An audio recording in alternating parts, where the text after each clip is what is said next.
Ici Geneviève Asselin. L'Ontario se reconfine. Trop peu, trop tard, le point de vue de nos commentateurs. Stockage de déchets radioactifs importés au Labrador, Terre-Neuve et Ottawa ferment la porte. Les multiples formes du racisme anti-asiatique au Canada. Des victimes racontent. Ce soir, au Téléjournal. Ontario will pull the emergency brake for the entire province. Donc la troisième vague est vraiment arrivée, elle nous frappe fort. This is exactly what the experts warned of. L'idée, c'est de faire des forages et d'aller déposer les déchets nucléaires. That plan is not on for Newfoundland and Labrador. Ça semble se faire derrière des portes closes. À 10 mètres de moi, il s'est mis à crier « Dégage, va-t'en ». Et il commence à me cracher à la face. Personne n'a rien fait.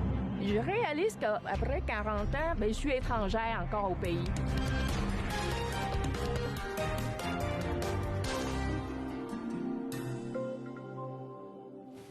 Bonsoir à tous. Ça se veut un électrochoc pour freiner la montée fulgurante des variants plus contagieux, plus dangereux.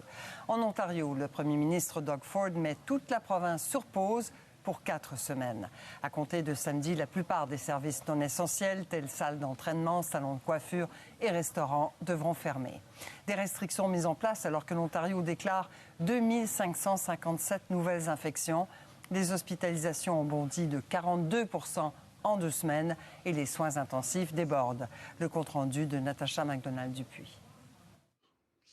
Comme prévu, l'Ontario active le frein d'urgence. Ontario will pull the emergency brake for the entire province. La province a perdu la course des vaccins contre les variants, dit Doug Ford. Dans le pire des scénarios, la province pourrait voir 12 000 cas par jour d'ici un mois. Des mesures déjà en place en zone chaude seront donc étendues à l'ensemble de la province. Les rassemblements extérieurs passent de 10 à 5 personnes maximum. Les commerces non essentiels demeurent ouverts à 25 % de leur capacité. Mais surtout, des restaurants, gyms et salons de coiffure qui venaient de sortir la tête de l'eau devront encore fermer. Ça fait que les gens jeûnent. Puis c'est ce qui est difficile à voir. Hier, j'ai vu un père de 35 ans qui est rentré, difficultés respiratoires. Puis on sait qu'à cause qu'il a le variant, qu'il y a 100 % plus de chances d'être aux soins intensifs d'ici quelques jours. À Toronto et dans les autres zones chaudes, pourtant, la province n'impose pas de nouvelles mesures. Doug Ford écarte l'ordre de rester chez soi, une mesure utilisée lors de la 2e vague. Seule exception, les restaurants devront fermer leurs terrasses dès samedi. Un coup dur, elles ont ouvert il y a 2 semaines. On a tout préparé pour ouvrir la terrasse. J'ai la cuisine remplie de nourriture. Donc... Un faux départ pour Doug Ford qui espérait jusqu'à récemment pouvoir continuer d'assouplir les mesures, même si des experts sonnent l'alarme depuis des semaines. Définitivement, d'un point de vue épidémiologique, la tendance était très claire depuis il y a 15 jours et on aurait pu arrêter cela avant. Donc... This is the same failed approach. Doug Ford avait la tête dans le sable, dit la chef de l'opposition officielle. Le premier ministre ontarien a dû défendre son bilan. A-t-il envoyé le mauvais message à la population en assouplissant les mesures trop tôt? Non, répond Doug Ford, ça me tue de devoir faire ça. Le gouvernement avait mis tous ses œufs dans le panier de la vaccination et a perdu son pari. Il espère maintenant éviter une explosion de cas à l'approche de la fin de semaine de Pâques. Ici, Natacha McDonald-Dupuis, Radio-Canada, Toronto. Au Québec, qui compte 1271 nouveaux cas aujourd'hui, le gouvernement Legault a choisi d'agir de façon plus ciblée. On le sait, ce sont 3 villes et leurs environs qui retournent ce soir en confinement pour les 10 prochains jours, soit Gatineau, Lévis et Québec. Des restaurateurs acceptent avec résignation et frustration une énième fermeture des salles à manger qu'ils venaient à peine de rouvrir. Pascal Poinlane. C'est épouvantable, c'est catastrophique. Surpris par une fermeture qu'ils n'ont jamais vue venir, les restaurateurs sont pris de court. Les frigos sont pleins, tout est en place pour la longue fin de semaine. Puis ils nous reconfinent, c'est aberrant. Ils nous prennent pour des pantins. C'est aliénant, cette histoire-là. Tu sais, tu peux pas dire à quelqu'un, bon, ben OK, oui, là, c'est correct. Là, on vous referme. Là, on vous rouvre, on vous ferme. Pour limiter les pertes, le chef Mathieu Brisson et son équipe transforment la nourriture. C'est environ 10 000 $ juste de pertes, de fermeture et ouverture. Puis ça, c'est vraiment, tu sais, on est un petit restaurant de 50 places. Il espère que ses clients commanderont des repas pour emporter durant cette fin de semaine de Pâques. À Québec, Lévis et Gatineau, les commerces non essentiels, les écoles et les activités culturelles et sportives sont maintenant fermés. Une pause forcée jusqu'au 12 avril et peut-être davantage, dit la santé publique. Idéalement, on est 28 jours, tout le monde à rester chez soi. Et là, on pourrait totalement casser la situation. Nous craignons beaucoup présentement ce qui est devant nous. Nous avons commencé à voir les effets de cette troisième vague-là dans nos hôpitaux. L'un des foyers d'éclosion de Québec, le Mega Fitness Gym, voit son bilan s'alourdir. 141 cas positifs de COVID-19 y sont directement reliés. La propagation a généré 21 autres éclosions à travers la ville. Les maires de Québec et de Gatineau demandent aux citoyens de respecter les mesures sanitaires d'urgence. Quand même que je me pèterai la tête après un mur, il n'y a rien qui va changer demain matin si on ne réussit pas à tous se faire vacciner au moins au niveau de 70 %. Puis si on n'est pas prudent, c'est la fatalité. Je pense que les gens n'avaient encaissé pas mal, puis ont décidé de relâcher. Puis là, il faut qu'on se reprenne en main complètement, puis le plus rapidement possible, parce que les chiffres sont assez épeurants. C'est donc un retour en arrière brutal pour les résidents de Québec, Lévis et Gatineau. Avec ce traitement choc, le gouvernement espère que les infections à la COVID-19 vont ralentir et que les hôpitaux suffiront à la demande. Ici Pascal Poinlane, Radio-Canada, à Québec. Et la situation reste préoccupante aussi dans l'ouest du pays. La Colombie-Britannique recense 832 nouveaux cas, alors que la Saskatchewan en compte 199 supplémentaires. Avec 875 infections quotidiennes en Alberta, le premier ministre implore la population de suivre les règles. Jason Kenney refuse de mettre en place des restrictions additionnelles pour freiner le virus. We have very strong measures in place right now. What we're calling on Albertans to do is to respect those measures. What we're seeing is a growing number of people who are not complying with the restrictions that are already there. And if they're not complying with the current restrictions, I think they're not likely to comply with additional restrictions. Dans l'autre dossier du jour, plusieurs réactions aux révélations d'hier soir de notre collègue Marie-Maude Denis de l'émission Enquête, selon lesquelles Jean Chrétien aurait joué un rôle clé pour promouvoir la construction d'un site d'enfouissement de déchets nucléaires au Labrador. L'ancien premier ministre a nié avoir abordé la question avec des élus terre-neuviens. Or, l'actuel premier ministre de la province confirme que Jean Chrétien l'a mis au courant de ce projet l'été dernier. Laurence Martin. Les déchets de cette centrale nucléaire japonaise pourraient-ils se retrouver enfouis dans le sous-sol du Labrador? C'est le projet sur lequel l'ex-premier ministre Jean Chrétien travaille derrière des portes closes. Il n'y a pas eu de tremblement de terre qu'on sache au Labrador. C'est un roc extrêmement dur. Alors, l'idée, c'est de faire des forages et d'aller déposer les déchets nucléaires à 5000 pieds dans le sol. L'été dernier, Jean Chrétien a contacté Andrew Furry, peu de temps avant qu'il devienne premier ministre de Terre-Neuve et Labrador, pour discuter du projet de stockage de déchets radioactifs. Son prédécesseur, Dwight Ball, avait également été approché par M. Chrétien. Je ne fais pas de lobby pour personne.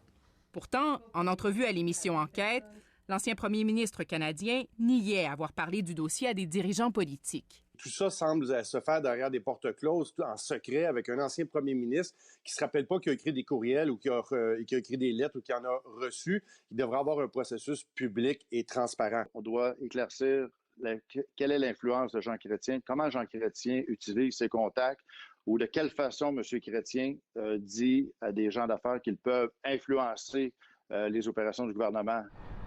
Au bureau de Justin Trudeau, on répond que le premier ministre n'a pas été contacté par Jean Chrétien à ce sujet. Le ministre fédéral des Ressources naturelles, qui est originaire de Terre-Neuve, ne montre d'ailleurs aucun enthousiasme pour le projet. Notre gouvernement n'envisage pas d'importer des déchets nucléaires d'autres pays au Labrador ou ailleurs au Canada, écrit Seamus O'Regan.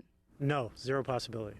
Aucune possibilité que le site d'enfouissement ne voit le jour, assure le premier ministre de Terre-Neuve. Au Bloc québécois, on s'inquiète du transport de matières hautement radioactives. C'est un projet qui va faire transiter, j'ai le goût de vous dire, des poubelles nucléaires par bateau. Le gouvernement Trudeau a beau dire qu'il n'a aucun intérêt envers le projet défendu par Jean Chrétien, le groupe environnemental Greenpeace lui demande d'aller plus loin. et de changer la loi pour interdire de façon permanente toute importation de déchets nucléaires de l'étranger. Ici Laurence Martin, Radio-Canada, Ottawa.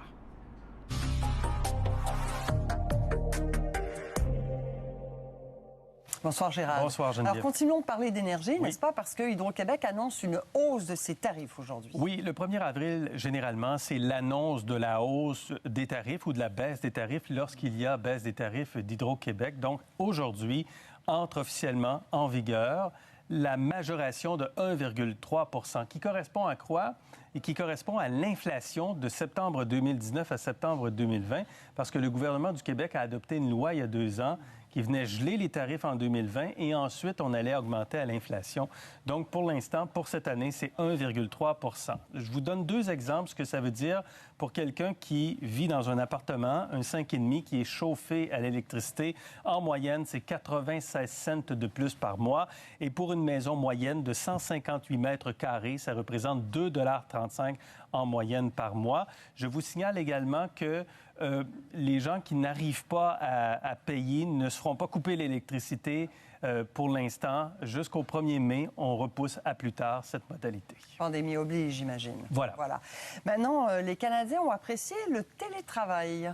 Et apprécient toujours le télétravail et aimeraient bien que les employeurs acceptent de nouvelles formules hybrides au cours des prochains mois. Ça se discute de plus en plus. Étude de Statistique Canada aujourd'hui qui nous dit d'abord que 32 % des Canadiens sont en télétravail la plupart du temps. 32 % il y a 5 ans, on était à 4 %. Donc, c'est vous dire combien la pandémie a changé le monde du travail. Pour combien de temps, on verra. 90 % des gens disent être aussi productif, au moins aussi productif qu'avant lorsqu'on allait au bureau. Donc, les gens se sentent très productifs en télétravail. Est-ce que c'est le cas? C'est une autre question, mais les gens se sentent productifs. Et 80 % des gens affirment que lorsque la pandémie sera terminée, on espère que la moitié de notre temps, on sera à la maison pour faire du télétravail. Le tiers des gens, je vous le mentionne en terminant, le tiers des gens disent travailler plus depuis qu'ils sont en télétravail, faire davantage d'heures en télétravail. Je serais curieuse de savoir comment les entreprises voient ça, elles, le télétravail. Je pense que chaque entreprise a son idée et on commence de plus en plus à voir des entreprises prévoir la suite des choses sur le télétravail, tenter d'encadrer la suite des choses. Merci, Gérald. Au revoir. Au revoir.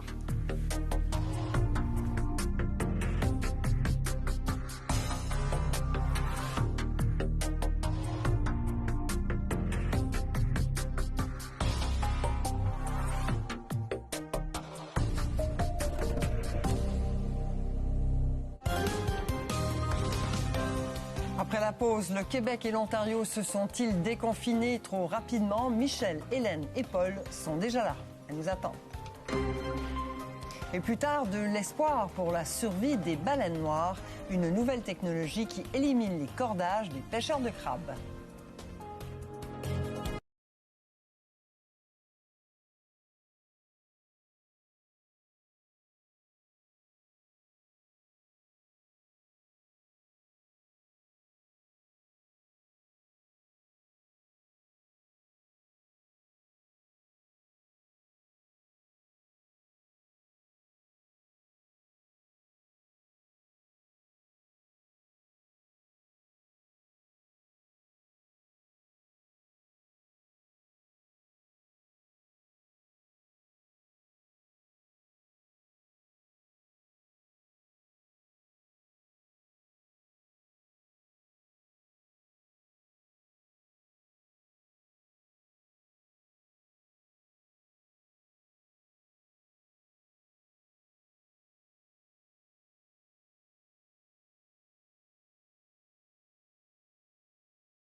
si les consignes sont respectées, que ce soit des lieux de culte, que ce soit des cinémas, que ce soit des salles de spectacle ou des théâtres, si les gens sont à 2 mètres, portent un masque, il n'y en a pas de problème.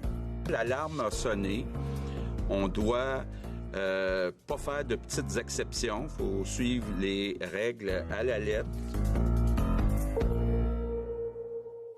On peut parler d'une autre volte-face dans cette longue pandémie. L'impact des variants semble avoir pris de court plusieurs dirigeants, dont ceux du Québec et de l'Ontario, qui ont resserré les consignes sanitaires. Alors, problème de cohérence, d'évaluation des risques. Je retrouve notre panel du jeudi, Michel David, Hélène Buzetti et Paul Wells. Bonsoir à vous trois.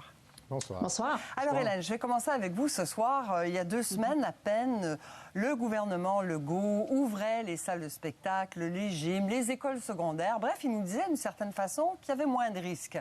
Est-ce que c'était une erreur, selon vous? Bien, écoutez, c'est sûr que c'est toujours facile après coup de poser un jugement sur les gestes qui ont été posés par le gouvernement et je comprends que c'est un peu ingrat pour eux de subir ce jugement. Mais on avait quand même eu l'expérience de Noël où on avait donné un peu d'espoir. À la dernière minute, on avait resserré la vis et on avait vu la catastrophe que ça avait créée en début janvier.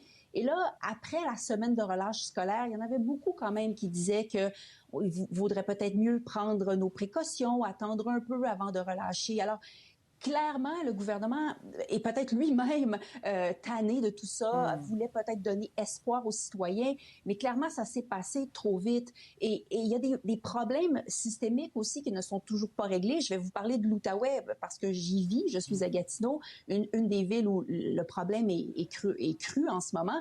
Écoutez, je connais quelqu'un qui s'est fait appeler par son employeur pour se faire dire « Vous avez été en contact avec quelqu'un de positif ». Ça prend 2 jours pour avoir un rendez-vous pour passer un test. Et après, on nous dit que ça prendra 7 jours de plus pour obtenir un résultat. Donc, 9 jours où on doit se mettre en confinement préventif au cas où peut-être on développerait des symptômes.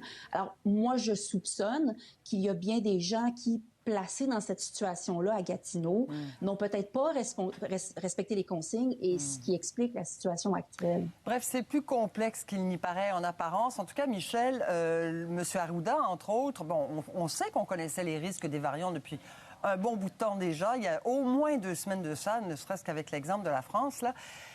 M. Arruda a plaidé, entre autres, que la santé, c'est pas juste la COVID, là. C'est la santé physique, c'est la santé mentale. Alors, est-ce qu'il y a... Qu'en pensez-vous? Est-ce qu'il y a une espèce de justification, là? Une explication? Bien, c'est vrai que la santé mentale doit être prise en compte, mais il y a un équilibre à faire, là. Elle ne peut pas être privilégiée au détriment de la santé physique. Et je pense que là, on a pris une chance avec la santé physique des gens. On l'avait dit depuis des semaines qu'on s'attendait à une explosion. Et M. Arruda nous disait, ouais, mais tant que même s'il y avait 2000 cas, tant que les hospitalisations sont stables, il n'y a pas de problème. Mais on nous dit aussi depuis des semaines que éventuellement, les cas vont se transposer en hospitalisation. Voilà. Alors, il y avait une contradiction dans son explication. Il y a d'autres impératifs dont M. Arruda n'a pas parlé, et parce que ça ne le regarde pas, c'est les impératifs économiques. Je pense que M. Legault, dans sa décision, a pris aussi en compte les représentations des commerçants, des salles de spectacle. Et dans tout ça, il y a l'autre élément, je pense, que M. Legault a oublié, c'est la communication là, qui est fondamentale dans l'adhésion des gens. Pour être efficace, ça doit être cohérente. Et là, à partir du moment où on change le message là, à 48 heures d'avis, on peut être certain qu'on va perdre du monde. Et ça, M. Legault, qui a eu une bonne gestion au plan de la communication depuis le début de la pandémie, cette fois-ci, il a échappé. Il l'a failli. Alors, Paul, je voudrais vous interroger aussi sur la stratégie de reconfinement. Si on veut, le Québec a choisi d'agir là en ciblant 4 régions, 3 villes à l'intérieur de ces régions, alors que Doug Ford, aujourd'hui, étale à la grandeur de la province les mesures qui étaient déjà en place dans les zones dites grises, parce que là-bas, ce sont des zones grises. Est-ce qu'il y a une des 2 stratégies qui vous paraît meilleure dans les circonstances? Oui, comme un peu toujours, je préfère la stratégie du voisin. Au Québec, c'est que la région de Gatineau et de Lévis et de Québec qui paye la montée des cas dans chaque cas. alors qu'ici, c'est en quelque sorte toute la province qui paie les péchés de Toronto. Parce que les cas ne montent pas de façon inquiétante qu'à Toronto et dans la région de Peel à côté. Alors qu'à Sarnia, à Barrie, à Ottawa, on reconfine pour des raisons que j'ai du mal à m'expliquer. Hélène disait tantôt que c'est très facile après coup de dire qu'on aurait dû être un peu plus sévère, mettre un peu plus de caution. Mais en Ontario, c'était avant coup qu'on savait. Dès le mi-février, la santé publique nous disait que vers la fin mars, ça irait mal. Et ce qui devait arriver arriva. Tout le monde le voyait venir, sauf, il paraît, le premier ministre Ford.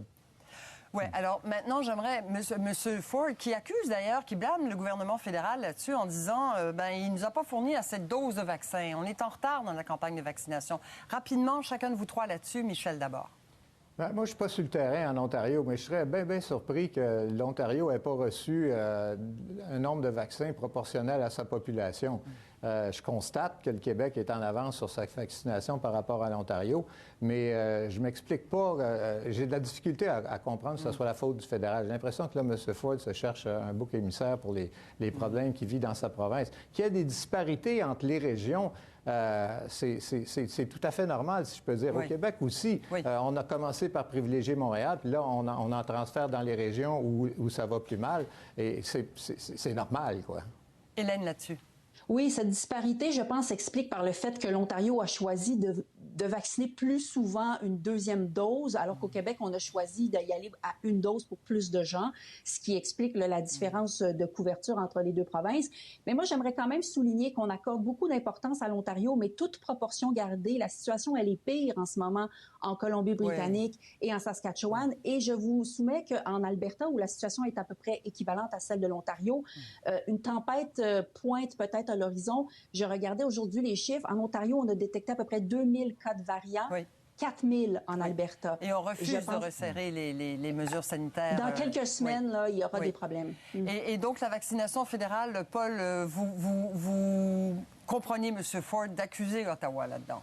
Oui, si dans la gestion de la pandémie en général, ouverture, déconfinement, reconfinement, ça va mal et c'est la faute, d'après moi, du premier ministre Ford, sur le dossier des vaccinations, j'ai du mal à le blâmer.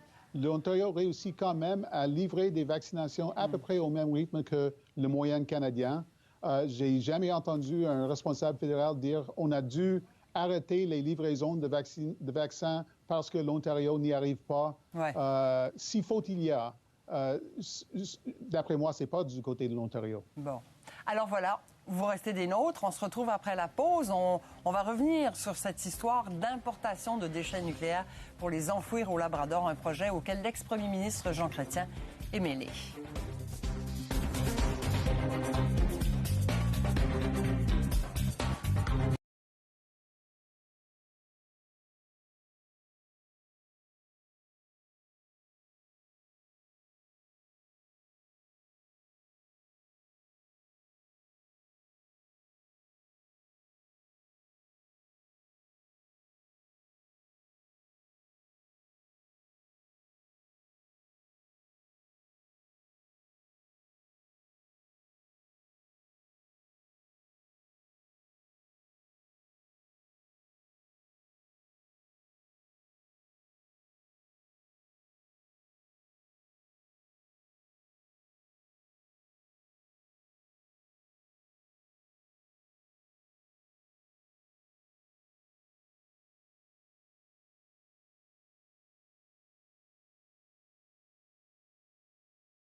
que ce serait responsable d'avoir des élections ce printemps? Je pense qu'il faut se rappeler que notre démocratie est forte et on va pouvoir se débrouiller. Évidemment, ça prend un Parlement qui continue à fonctionner, mais j'ai de l'espoir que c'est la priorité aussi des autres partis de travailler pour les Canadiens et non pour leurs fins politiques. Alors, avant de parler de déchets nucléaires, j'aimerais vous entendre sur la possibilité d'élections printanières. Michel, dans l'état actuel des choses de pandémie, de vaccination, est-ce que la fenêtre qui s'ouvrait après le budget fédéral du 19 avril s'est refermée là, pour le gouvernement Trudeau? C'est passablement refermé. Il y a 2 semaines, j'étais convaincu qu'il y en aurait. Maintenant, je le suis beaucoup moins. Maintenant, il n'est pas interdit d'espérer qu'il y ait une soudaine accalmie dans la pandémie dans le mois qui vient. Dans tous les cas de figure, je pense que M. Trudeau n'envisage pas une campagne électorale très longue. Alors, s'il pouvait déclencher une élection quelque part en mai pour en finir en juin, je pense qu'il aimerait ça. Mais ça ne me semble pas être la probabilité la plus forte. Hélène, est-ce que si ce ne sont pas des élections printanières, est-ce qu'il peut encore envisager de les déclencher, disons, avant l'automne? Oui, c'est un scénario possible, mais juste pour bâtir sur ce que Michel disait, en fait, le directeur général des élections a dit que si on faisait une élection en pleine campagne électorale, il faudrait qu'elle soit plus longue que d'habitude, donc plus dans les 50 jours que dans les 37. Donc, la fenêtre, il faudrait déclencher quelque part à la fin avril si on veut aller en élection avant la Saint-Jean. Et c'est pour ça qu'il y a eu un article cette semaine d'Alec Castonguay dans l'actualité disant que la décision avait été prise, on n'y va pas ce printemps. Moi, j'ai des sources qui me confirment la même chose. La 3e vague, me dit-on, a refermé brutalement cette fenêtre. Ouais. On regarde plus vers la fin août où on pourrait déclencher pour peut-être un scrutin aux alentours un peu après l'Action de grâce. Et vous, Paul, où en êtes-vous dans votre réflexion là-dessus? Parce que les sondages vont plutôt bien pour les libéraux de Justin Trudeau. On pourrait penser qu'il a plutôt intérêt à les déclencher tôt que tard, ces élections. Tout est possible. C'est possible que le premier ministre ou l'opposition déclenche des élections au lendemain du budget dans 2 semaines. Mais c'est de moins en moins probable. Mais d'autre part, c'est facile pour moi d'imaginer que les libéraux se disent à tous les quelques semaines, non à une élection tout de suite, oui à une élection éventuellement, pour se rendre plus tard à cet éventuellement et se dire encore, non, on va attendre. Je me demande ce que Stephen Harper ou Jean Chrétien auraient dit, et je pense qu'ils se seraient dit, si je ne déclenche pas des élections tout de suite, je sais qui sera le premier ministre du Canada dans quelques mois. Ce sera moi. Les élections, ça comporte du risque et on trouve très souvent une raison pour éviter ce risque. Alors, on peut quand même se poser la question s'il n'y aurait pas plus de risques plus tard que maintenant. Mais bon, on va se perdre en conjecture. On va revenir à nos moutons qui sont nucléaires aujourd'hui. Vous avez vu notre reportage en enquête hier soir. Hélène, j'aimerais vous entendre d'abord là-dessus. Est-ce que vous êtes surprise de l'implication du premier ministre Jean Chrétien? Pas tout à fait, mais moi, j'aimerais quand même remettre un peu les pendules à l'heure parce que, bon, certains des intervenants entendus plus tôt au bulletin là, avaient l'air de penser que le projet est imminent. Tout au plus, a-t-on affaire à quelque chose de très embryonnaire où on essaie de monter peut-être un quelconque projet. Il faut comprendre qu'au Canada, d'abord, il n'y a jamais eu d'importation de déchets nucléaires provenant de production d'électricité. Et ce genre de projet d'enfouissement de déchets nucléaires est extrêmement encadré. Ça doit être approuvé par la Commission canadienne de sûreté nucléaire. Ça fait l'objet de consultations publiques. Et c'est très long, je vous donne l'exemple du Ontario Power Generation qui avait déposé en 2002 un projet d'enfouissement de déchets nucléaires en Ontario. 18 ans plus tard, c'était encore devant la commission et le promoteur a décidé d'enlever ce projet. Alors, ceci dit, il faut se rappeler que M. Chrétien, quand il était premier ministre, avait à cœur la question nucléaire. Il avait fait plusieurs missions commerciales en Asie pour vendre les réacteurs canadiens Candu. Alors, c'est quelque chose qui lui tient à cœur en ce sens et il y a peut-être une certaine logique quand il dit, on vend des machines, on vend des minerais, c'est normal qu'on gère le déchet après coup. Il y a peut-être des vendeurs d'électronique qui devraient prendre note de cette attitude vertueuse. Mais je vais tout de suite vous relancer là-dessus, Michel, parce que Jean Chrétien a d'abord nié être impliqué dans ce projet-là, puis quand on lui a montré la lettre qu'il avait écrite, a reçu Marie-Maud Denis pour expliquer le projet et pour vanter, en fait, pour justifier le fait que le Canada pourrait devenir la poubelle de déchets nucléaires. Est-ce que, parce qu'on en produit, on devrait se sentir responsable et accueillir les déchets des autres? Non, selon moi, non. Pas plus qu'on renvoie nos vieilles automobiles aux États-Unis parce qu'elles ont été fabriquées là-bas. Si le Canada a des déchets qu'il produit, qui les enfouisse lui-même, mais le Canada n'a pas être la poubelle de la planète. D'autre part, M. Chrétien, moi j'aime pas les anciens premiers ministres. Je comprends qu'ils doivent gagner leur vie après leur mandat, c'est tout à fait normal. Mais les anciens premiers ministres qui prennent des mandats comme ceux-là, où l'intérêt du Canada me semble pas évident du tout.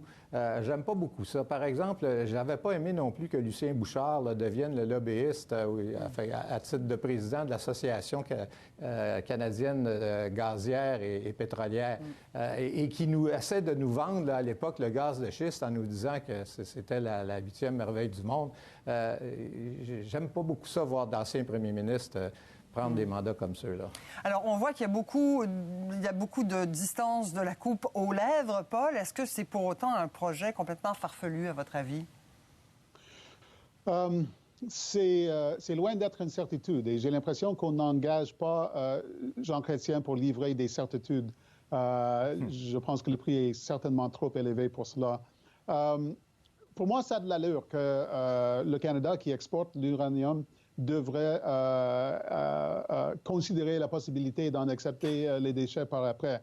Mais, comme M. Chrétien lui-même disait dans le reportage d'enquête, qui était de toute beauté, ça me rappelait l'époque où Jean Chrétien était Premier ministre du Canada, quand il a enfin avoué ce qu'il était en train d'essayer de cuisiner, il a dit que c'est quand même les politiciens qui doivent éventuellement, en public, prendre des décisions devant les électeurs. Et je pense que cette étape-là serait drôlement plus difficile que celle dans laquelle il se trouve actuellement.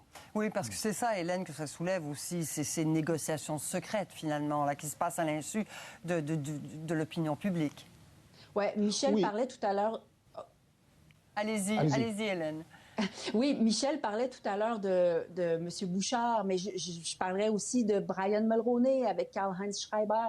Il y a toujours un problème de perception quand un premier ministre accepte ce genre de mandat. Clairement, ici, M. Chrétien utilise son titre d'ancien premier ministre. Peut-être que ça permet de justifier un tarif de 750 $ de l'heure et que ça fait grande impression auprès de ses clients asiatiques. Mais ces clients-là se font un peu berner parce que c'est pas comme si M. Chrétien était extrêmement proche du gouvernement de l'heure. Le Parti libéral du Canada de Justin Trudeau, c'est un parti libéral 2.0 qui n'a rien à voir avec le Parti libéral de l'époque de M. Chrétien. Et en ce sens, évidemment qu'il a un aura d'ancien premier ministre, etc., mais il n'a pas nécessairement tellement d'influence. Alors, c'est un cas où il utilise son titre, ça lui fait peut-être bien gagner sa vie, mais c'est pas nécessairement vrai que parce que c'est M. Chrétien qui porte ce projet-là, tout d'un coup, toutes les portes vont s'ouvrir pour lui. Eh bien, c'est déjà fini. Ça a passé très vite, grâce à vous. Merci beaucoup. Michel David, Hélène Buzzetti, Paul Wells. Au revoir. Au revoir. Merci, au revoir. Au revoir. Sous l'eau, le couvercle peut maintenant se déployer et remonter à la surface. Après la pause au téléjournal, une nouvelle initiative pour protéger les baleines noires des cordages des pêcheurs de crabes.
Les yeux de nombreux scientifiques sont tournés vers l'Acadie où la pêche au crabe sera lancée samedi. La saison pourrait marquer un tournant puisque les pêcheurs mettront à l'essai une nouvelle technologie. Elle permet d'éviter que les baleines noires en voie de disparition ne s'empêtrent dans les cordages, ce qui leur avait été fatal ces dernières années. Voici ce qu'a préparé Maude Montembeault. Le quai de Shippagan fourmille de pêcheurs. C'est l'heure des derniers préparatifs. Le décompte est commencé avant le départ en mer. Cette année, le tiers des 65 pêcheurs de la péninsule acadienne traînent un nouvel équipement qu'ils jettent à l'eau une fois au large. À ce casier jaune, ils attachent 10 casiers traditionnels, tous alignés les uns à la suite des autres avec du cordage plombé afin qu'ils calent. On entend le signal ici qui est lancé du fil acoustique au mécanisme. De leur téléphone, ils peuvent déverrouiller l'appareil au fond de l'eau. Sous l'eau, sous la force de la flottaison, le couvercle peut maintenant se déployer et remonter à la surface. Aucun cordage vertical n'est donc utilisé. On prévient que les baleines noires ne s'y empêtrent, une des principales causes de mortalité du mammifère. Il n'en resterait que 356. Quand on nous suggérait des solutions comme la pêche sans cordage ou de cordage à la colonne d'eau, on trouvait que c'était aussi gros qu'aller sur de la Lune. En 2020, 10 pêcheurs ont testé l'équipement avec 10 casiers de crabe chacun. Martin Noël estime l'investissement à près de 100 000 $ par pêcheur. Le fonds des pêches couvrait alors 75 % des coûts. Mais 2021 sera l'année décisive. 1050 casiers de pêche seront jetés à l'eau. Il y a une évolution de dire « ça se peut pas, on peut pas faire ça ». Et là, aujourd'hui, on est rendu « c'est possible, faisons-le plus » parce que ça se peut que ce soit une solution qui fasse en sorte qu'on puisse cohabiter avec les baleines noires. La pluie, du vent. Alain Noël fait partie du groupe. Moi, j'ai décidé que oui, on va s'essayer, puis c'est pour le bien de l'industrie. C'est tout le monde va gagner de ça. Ses collègues et lui expérimenteront les façons de communiquer entre eux, de voir les bouées émerger pour s'assurer que la pratique est sécuritaire. L'intérêt de pêcher dans les zones fermées est grand. Ça devient tellement difficile puis tellement stressant à faire notre métier. On commence, puis on n'est pas si tôt commencé qu'il faut qu'on se dépêche à finir parce qu'on sait que les baleines s'en viennent, puis il faut se dépêcher, On ne peut pas juste éliminer la pêche. Donc, c'est important pour sauver l'espèce, mais c'est important aussi de trouver comment faire pour sauver l'espèce en gardant les pêcheurs sur le territoire. Monte pas tout de suite. Tu me diras, mais je suis au bout du câble, là. Mais je te dirais que les yeux internationaux des organismes de protection de la baleine sont certainement rivés sur nous. Tu vas? Dans la communauté scientifique que l'industrie de la pêche surveille ce qui se passe en Acadie. De l'autre côté de la frontière, ça fait des années qu'ils se creusent la tête à trouver une solution qui fonctionne. Chez nous, on l'a trouvé, puis ça semble bien fonctionner. Est-ce qu'un succès cette année pourrait révolutionner toute la pêche au crabe? Peut-être qu'un jour, on dira, avant, on pêchait avec des lignes verticales. Peut-être, mais je pense qu'on a quand même beaucoup de chemin à faire. Les journées de pêche avec cordage ne sont peut-être pas encore comptées, mais il est maintenant permis d'y songer. Ici Maude Montembeault, Radio-Canada, Shippagan.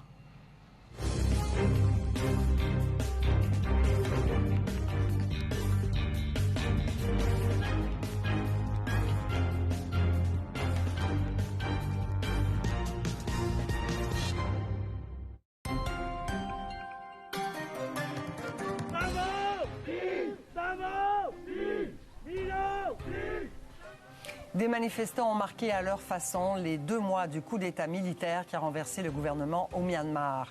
Ils ont brûlé des copies de la Constitution dont le texte garantit des pouvoirs exceptionnels à l'armée. Le Conseil de sécurité de l'ONU a d'ailleurs condamné la répression qui a coûté la vie à des centaines de Birmans. Pendant ce temps, la dirigeante renversée Aung San Suu Kyi a comparu par vidéoconférence. Elle est accusée d'avoir violé une loi sur des secrets d'État. Le Brésil est en voie de perdre son combat contre la pandémie. Plus de 66 000 personnes sont mortes de la Covid en mars, le mois le plus meurtrier depuis l'apparition du virus dans ce pays. Malgré la gravité de la situation, le président Jair Bolsonaro dénonce les mesures sanitaires mises en place par certaines villes et États du Brésil. De plus, la campagne de vaccination lancée à la mi-janvier avance lentement. À peine 8% des Brésiliens ont reçu une dose de vaccin.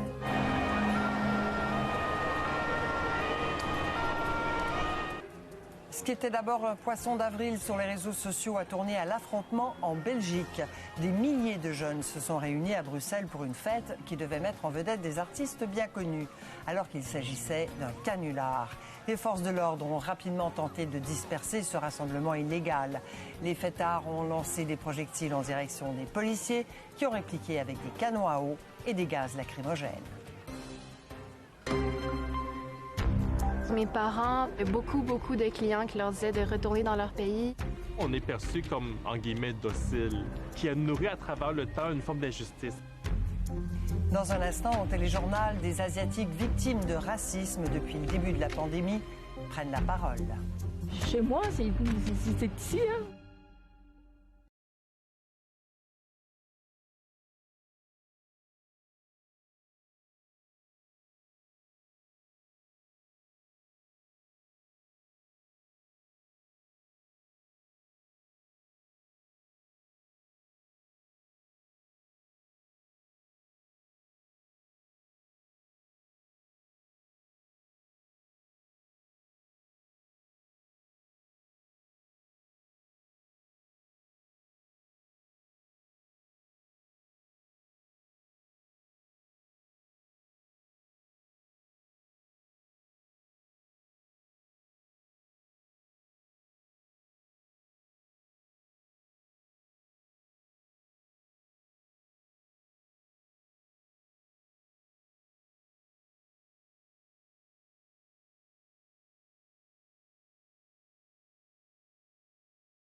Plus d'1 millier d'actes racistes contre des Asiatiques ont été rapportés au Canada depuis le début de la pandémie. En 2020, les crimes haineux contre les Asiatiques ont connu des bonds fulgurants à Vancouver, Ottawa et Montréal.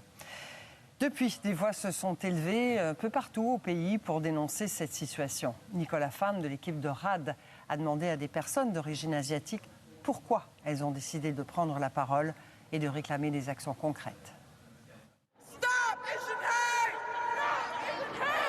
Plus d'1 millier d'actes racistes envers les Asiatiques ont été rapportés au Canada depuis le début de la pandémie seulement. L'an dernier, les crimes haineux envers les Asiatiques ont été multipliés par 7 à Vancouver, 6 à Ottawa et 5 à Montréal. Il vient d'avoir une tuerie à Atlanta où 6 femmes asiatiques sont mortes.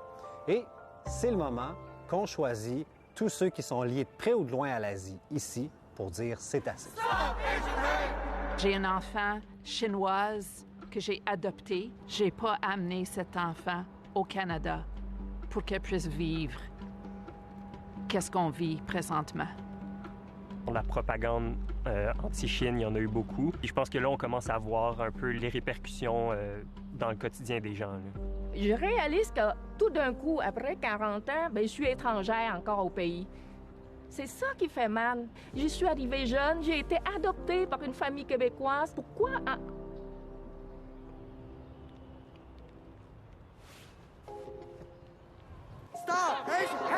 Ces choses-là se vivaient déjà au quotidien. Depuis très jeune, j'ai appris à déceler ça. Ça m'a permis de créer une carapace. Mes parents, ils ont un dépanneur à Hochelaga. Il y a beaucoup de clients qui leur disaient de retourner dans leur pays, parfois qui leur crachaient dessus, des fenêtres cassées, une femme qui a attaqué mon père en lui lançant une canette dessus. Je veux dire, il y a vraiment plein de choses qui se sont passées dans ce dépanneur-là. Mes parents ne parlaient pas français et c'était moi qui devais tout traduire. Moi, je devais filtrer, encaisser ces insultes pour protéger mes parents. J'ai ressenti beaucoup de honte. J'étais même en colère contre mes parents de ne pas se positionner contre ce racisme-là. Mais maintenant, je sais que c'était aussi une manière de se défendre pour eux. Beaucoup d'Asiatiques sont aussi dans le déni eux-mêmes. Ils amoindrissent. Ils disent que c'est pas si grave parce qu'il y a pire pour les afrodescendants, il y a pire pour les autochtones. Mais le racisme, c'est le racisme. On nous fait souvent dire encore « Ah, mais vous devriez être reconnaissant envers votre terre d'accueil. » Puis à ça, je peux seulement répondre « Je n'ai plus rien à repayer à la société, de plus que les autres citoyens québécois. » Les gens se rendent pas compte que je suis asiatique. Ils vont tenir des propos racistes. Ça ne dérange pas que j'ai fait une petite blague de même par-ci par-là, on continue, tu sais, puis ça crée un cercle vicieux. Ça me fait peur parce que je me dis que c'est un peu comme le vrai visage des gens. C'est quelque chose qu'on n'a pas choisi de naître asiatique, c'est pas quelque chose de négatif non plus. Comme homme asiatique, on est dépeint de deux façons. Des experts en mathématiques qui ont aucune espèce d'attrait à la fois au niveau social qu'amoureux, ou bien comme des méchants experts en arts martiaux. Mon estime de moi et le développement de mon identité on a pris un sacré coup, honnêtement. Tout ce qui est au niveau des organes génitaux et tout, etc., je pense que c'est quelque chose qu'on en rit souvent. Tu sais, ha ha ha, c'est drôle. Les femmes asiatiques vivent un type de racisme sexuel très particulier. Tu dois préférer être dominée au lit. Qu'on est vraiment vues comme des femmes sans autonomie, comme des sortes de poupées dociles. Ça renvoie le mythe de la minorité modèle. Elle travaille fort, elle dit rien, elle est obéissante. On dérange pas trop, on est bon à l'école, on est perçu comme, en guillemets, docile, qui a nourri à travers le temps une forme d'injustice. Le seuil de tolérance est en train de se déplacer. Les jeunes générations des communautés asiatiques ont pu se retrouver pour ouvrir une parole et se faire entendre. On dirait que cette marche-là, c'est vraiment un pivot un petit peu. Ça a été vraiment un éveil, je dirais. J'ai l'impression que c'est comme un refoulement d'émotions. Que l'on avait peut-être tassé dans notre esprit. En ce moment, ce que je ressens, c'est vraiment une chaleur au cœur. Enfin, on peut en parler. Je pense qu'on va vouloir rester dans l'espace médiatique aussi, puis que le racisme anti-asiatique soit autant reconnu que les autres formes de racisme. Merci à tout le monde! Pourquoi on me dirait de retourner chez moi? Chez moi, c'est ici, hein?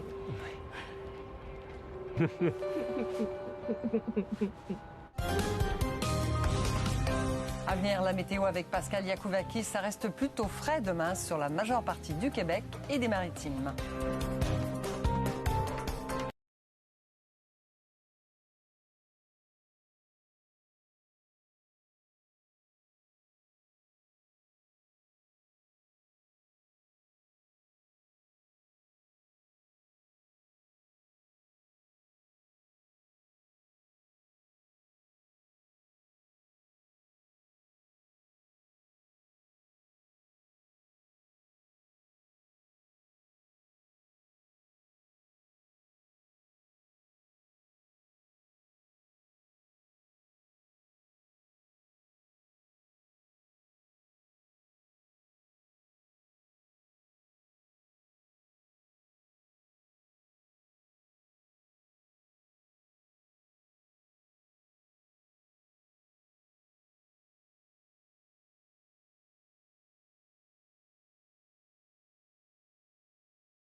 Eh bien, ce sera un week-end pascal plutôt doux. Plutôt doux, effectivement, oui. Des températures à la hausse parce que ce soir, c'est froid. Ouais. Ah oui? Ah oui, il fait moins 4 à Montréal. Non, mais... OK, c'est froid pour la saison. D'accord. Évidemment, on en a vu d'autres, effectivement. Alors, moins 3 à Montréal. Il y a du vent. Il y a aussi des vents assez forts, donc le vent est un peu agaçant. Pour les maritimes, ça reste doux, mais quand même, il fait moins 8 sur le Saguenay-Lac-Saint-Jean en ce moment. La perturbation qui a apporté la neige, alors elle se déplace vers l'est. Montréal a reçu seulement 2 cm de neige. Ailleurs, ça varie entre 5 et 10. Mais sur l'est du Québec, on est en route au grand total pour 15 à 25 cm. On a reçu déjà une quinzaine de centimètres à Montjoli. Et il y a encore des avertissements indiqués ici en blanc, donc neige abondante. Le grand total pour ces régions, 15 à 25. Mais sur la Côte-Nord, ce ne sera pas plus que 10 cm. Puis abondante aussi vers le sud de la Gaspésie, vers la baie des Chaleurs, certaines régions de la Nouvelle-Écosse et la Basse-Côte-Nord et Anticosti. On attend au grand total sur ces régions 30 à 50 mm de pluie. Alors, ça devrait commencer à se calmer graduellement durant la soirée et durant la nuit, ce qui fait que demain matin, on n'aura que quelques précipitations résiduelles sur l'extrême est. Mais sur la plupart des régions du Québec, demain, c'est surtout nuageux. Les nuages vont se morceler quelque peu, donc il y aura des percées de soleil. La zone de beau temps qui est en Ontario va se déplacer sur la plupart des régions du Québec durant la journée de samedi. Donc samedi, ce sera généralement beau, avant qu'un système nuageux qui sera en voie de se désagréger devrait aborder bien des régions pour la journée de Pâques, donc pour dimanche. Alors, province de l'Atlantique, demain, c'était vraiment un cas de pluie passagère. Cependant, pour Terre-Neuve, ça ira pour la journée suivante, c'est-à-dire samedi. Sur l'est du Québec, les précipitations vont se calmer durant la soirée, durant la nuit, ce qui fait que demain, on a encore des précipitations résiduelles. Il n'y a pas grand-chose. Île de la Madeleine, cependant, c'est de la pluie et du vent. Il y aura des percées de soleil sur le Bas-Saint-Laurent. Sur le centre du Québec, nuageux avec percées de soleil demain. Encore un petit peu de vent. Donc, petit matin, pas chaud. Ça remontera près du point de congélation. Des flocons encore le matin sur le Saguenay-Lac-Saint-Jean. Moins 5 à moins 9 sur le sud québécois demain matin. Montréal, moins 5. Nuageux, percées de soleil, un peu de vent. Mais pour la journée de samedi, ça grimpera autour de 6 à 8 degrés environ. Les régions plus au nord, c'est généralement beau. 2 degrés pour la région de l'Abitibi-Témiscamingue. Coujouac, c'est froid. Moins 14, moins 15, ça, c'est le maximum. Le sud de l'Ontario, ça commence avec des températures basses, puis ça remontera assez rapidement 3 à 5 degrés jusqu'à 8 sur Windsor. Les régions plus au nord, alors, c'est froid le matin, avec le soleil qui s'amène et les vents du sud-ouest, ça remonte rapidement 4 à 7 degrés, les températures maximales. Pour les prairies, ça demeure relativement doux. L'exception, c'est un petit peu vers Edmonton, où c'est surtout nuageux, mais quand même ailleurs, on s'en tire à bon compte. 13 à 15 degrés, beaucoup de soleil sur la région de Regina et le Grand Nord, ma foi. C'est pas si mal sur Yellowknife, 1 cm ou 2, et Kelwood, ça bouge pas, ça reste glacial. Voilà. Merci beaucoup, Au revoir. Pascal. Au revoir. Voilà, c'est tout pour nous, pour ce téléjournal de Radio-Canada. Ici Geneviève Asselet, au nom de toute l'équipe, merci d'avoir été des nôtres. C'est Claudine Bourbonnais qui sera là pour les prochains jours. Moi, je vous dis à la prochaine. Dans un instant, sur ici Radio-Canada Télé, c'est Sport Express avec Yannick Bourdon et sur ici RDI, le National avec Jérôme Bergeron. À la prochaine, au revoir.